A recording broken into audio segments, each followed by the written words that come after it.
Please welcome with me Dr. Mohammed Zeitouni. He will be talking about severe asthma treatment paradigm evolution.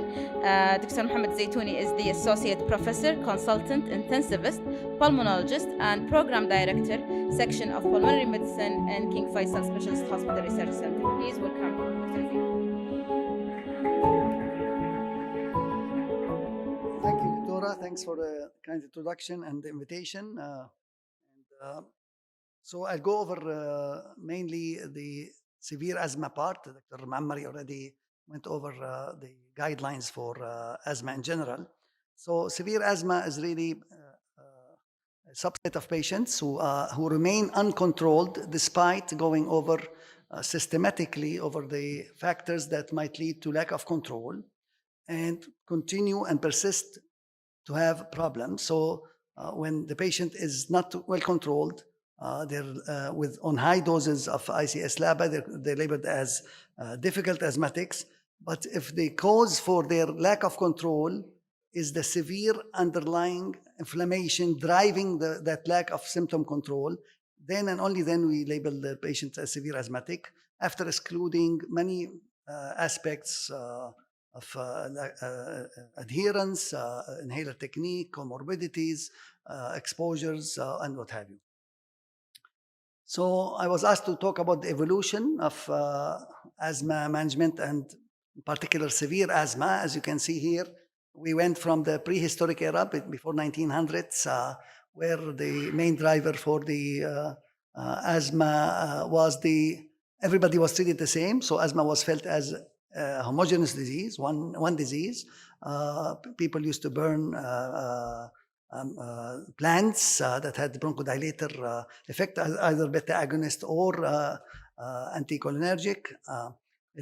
And at the turn of the century, mainly in 1920s, the first notion of extrinsic and intrinsic asthma was introduced. So for the first time, we had a hint that asthma is a heterogeneous disease. And in that period of time, till the 1950s and 60s, that saw the introduction of inhalers. The first inhaler was isoproterenol in the US in the 1950s. Late 1960s, 1968, namely salbutamol was introduced as a first inhaler. And in 1973, inhaled beclomethasone was the first steroid inhaler that was introduced. IgE was discovered in the early 1970s, and the concept of atopy or allergy was introduced, and then we entered maybe the immunologic era of treating asthmatics. Then in 1990s and 2000s, we had this burden of severe asthmatics, and we started to look into clinical aspects and try to group patients according to certain clinical presentations, and that was the phenotyping era, the severe asthma research program, other programs in the West that actually came up with, like obesity-related asthma, childhood onset asthma, adult onset asthma, and what have you. Then we entered the typing era when we started to actually look into the driving mechanisms underlying those different phenotypes and these asthmatics. And the science now looked into and more in depth, and for the first time we discovered the role of T cells, T helper cells, and the change in T helper cells in the patients prone to asthma, the Th2 cells driving the asthma, and that was the era of endotyping Th1, Th2. But later on in 2013, and the innate lymphocyte cell was discovered in the airway, and this is, I don't have a pointer. Let's see here. And then we recognize there's actually other T cells in the airway play a role, and these were the ILC2 cells, and we changed the terminology and the underlying endotype into T2 and non-T2 asthma. And finally, now we're in the epithelial era where we have recognized more the role of the epithelium and the mucosa, the airway mucosa, in driving the asthmatic inflammation.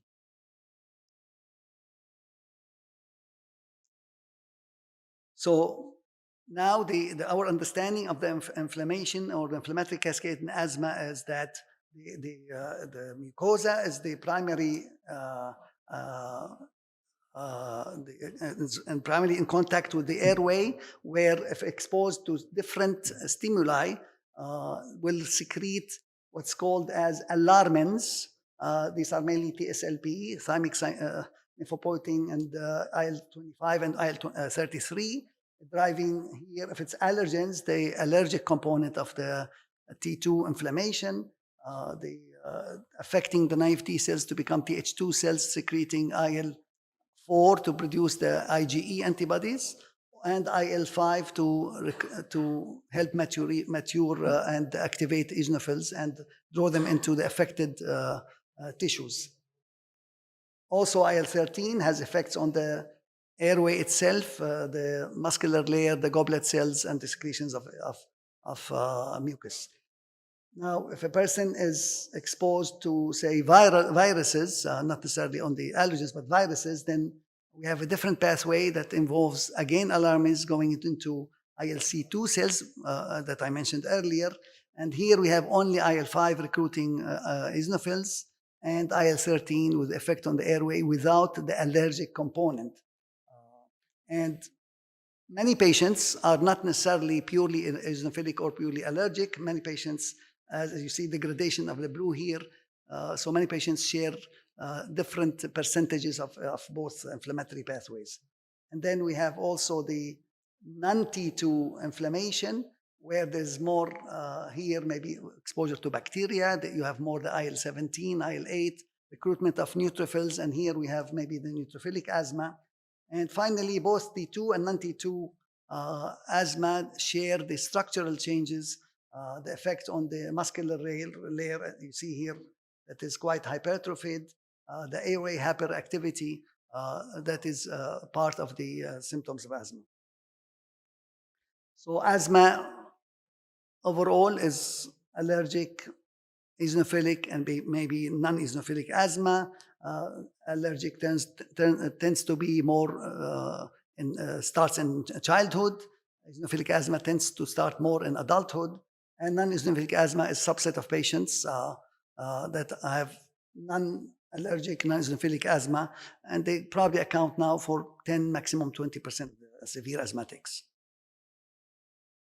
And obviously, a referral to a specialist for these subset of patients is very important. And these are the patients that I usually require the step 5 approach.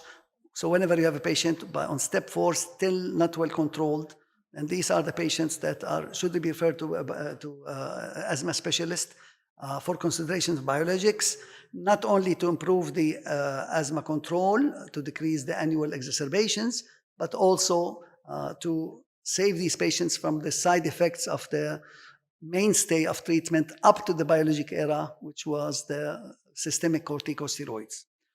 People practicing asthma care since the start of the third millennium, after 2000 and 2005, they're very lucky to have a biologic that was introduced. The first biologic was Ali, as Dr. Mohammed said, omalizumab, in 2005.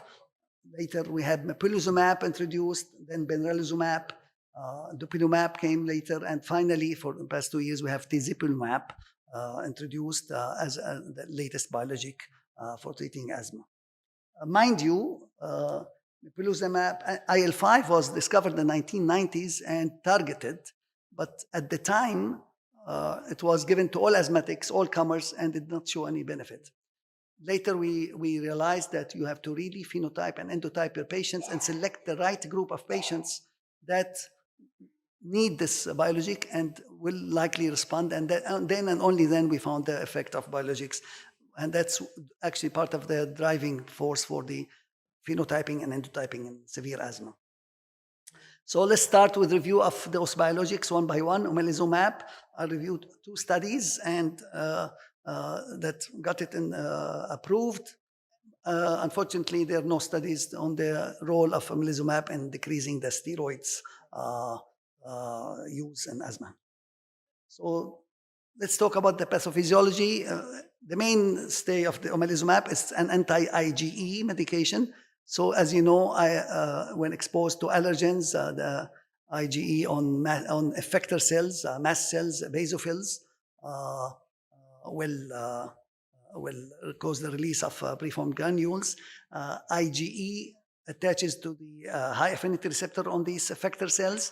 So when we bind it with anti-IgE, we prevent that from happening, and then you decrease the inflammation, especially in patients who have atopy or allergy, another word for atopy. It's not only by actually binding IgE, but with time it decreases the number of those receptors, high affinity receptors. It has also some biofeedback, negative feedback on dendritic cells that introduce the allergens to the T helper cells. So it does have a little bit more effects than just being an anti-IgE.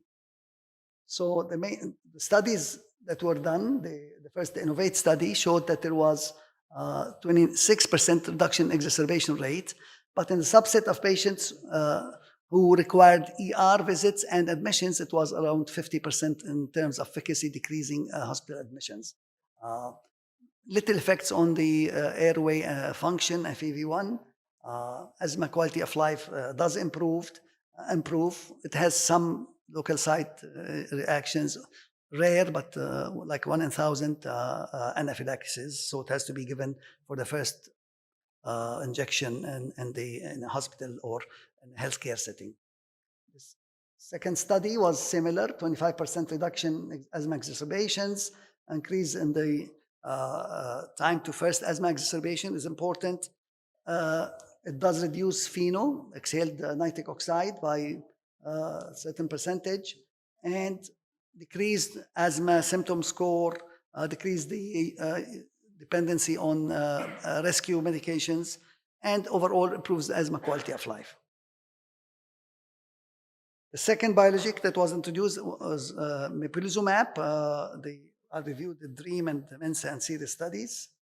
So essentially, mepolizumab is an anti-IL-5, which is the main interleukin that's responsible for the maturation and activation of eosinophils in the bone marrow.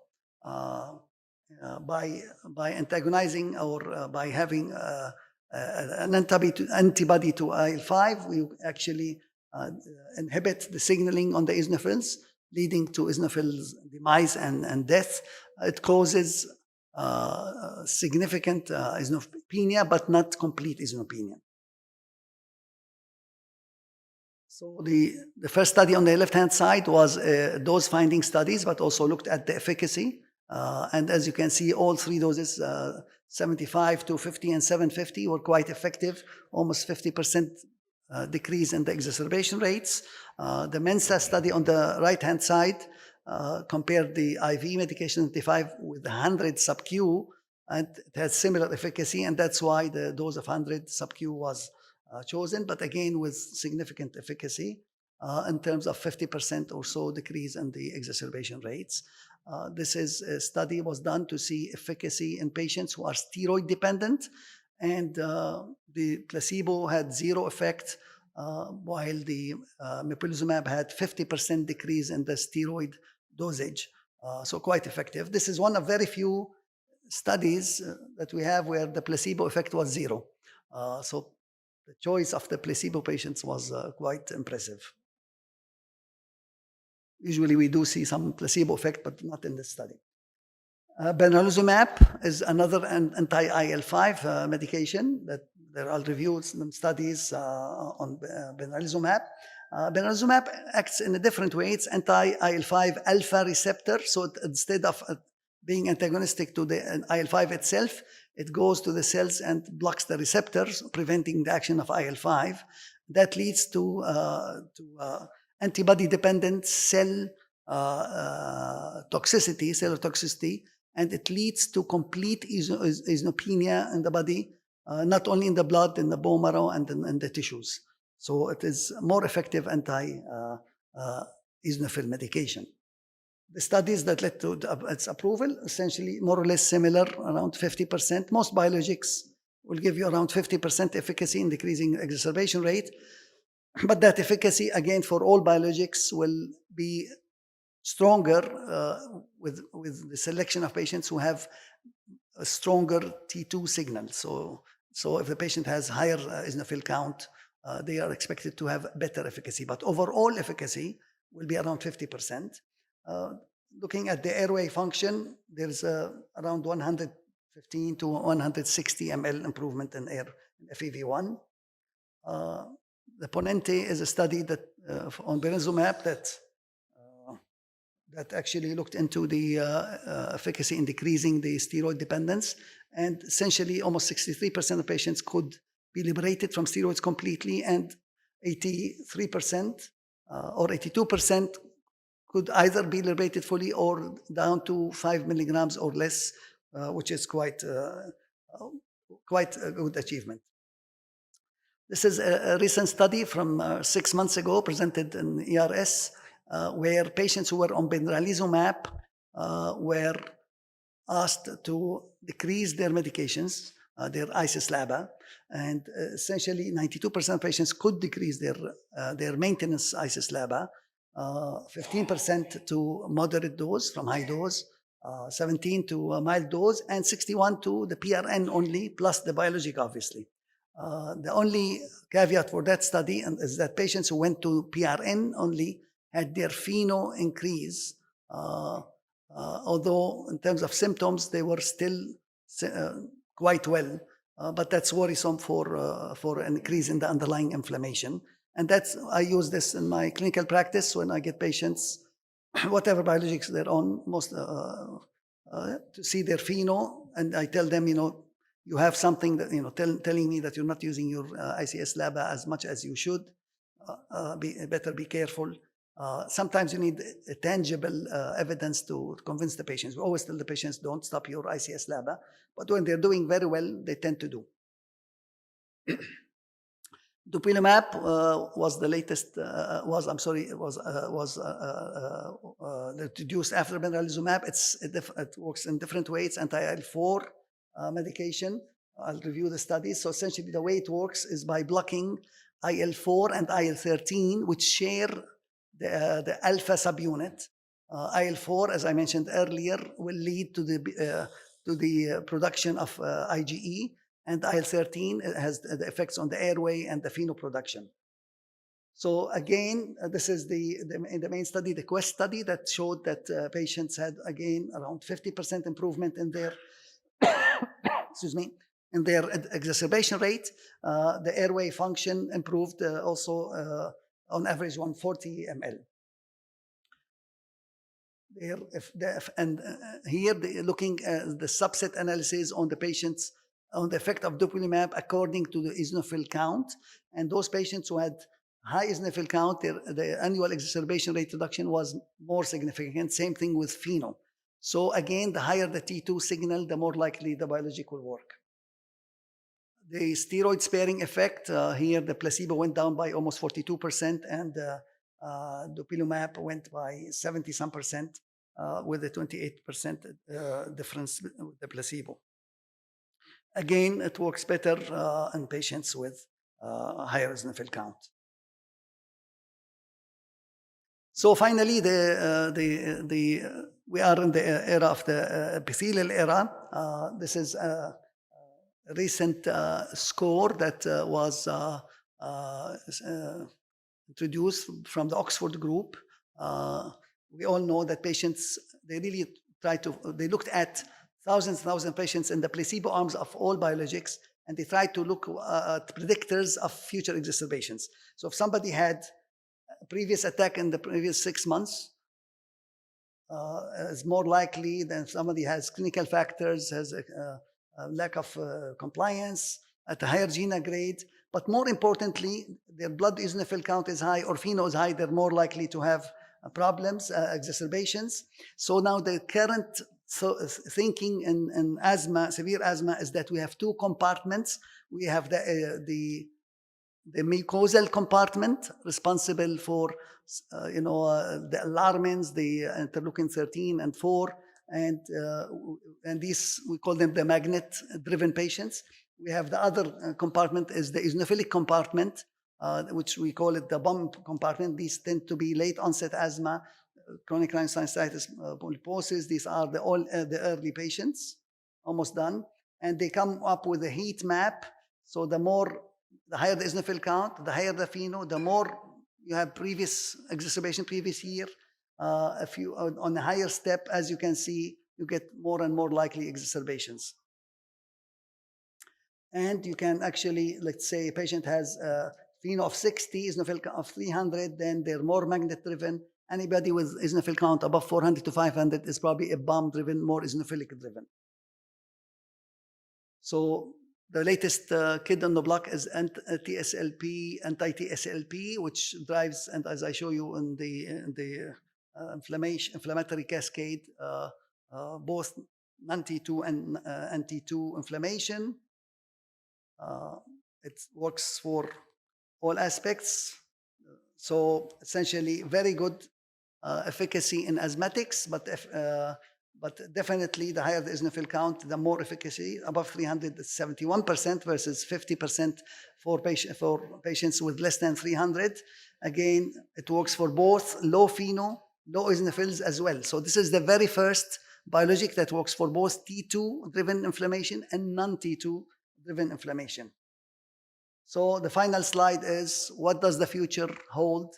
We're probably looking more and more into the mucosa, the adorable epithelium, the mechanisms, the repair mechanisms after exposure to insults and maybe to RNA sequencing. And the future holds lots and lots of new medications for targeting the epithelium, and hence the initiation of the cascade of inflammation in asthma. Thank you for your attention.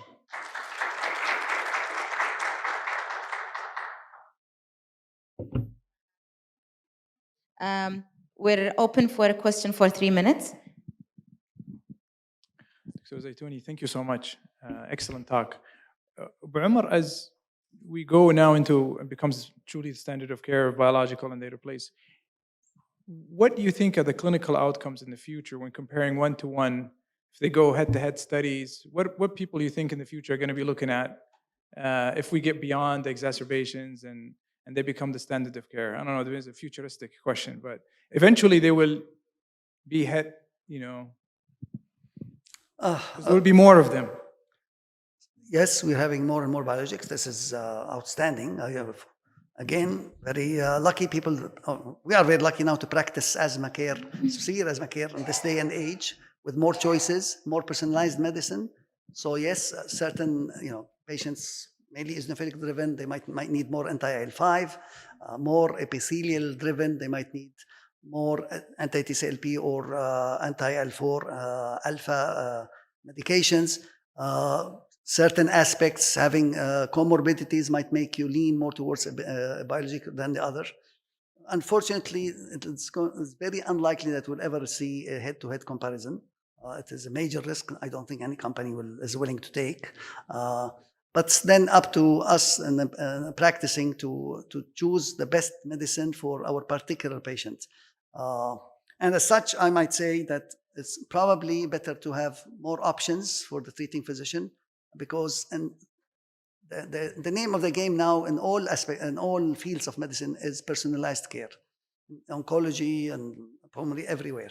So it is very hard to practice medicine, especially biologics, when you have only one or two choices. You probably open a little bit more choices for specific indications.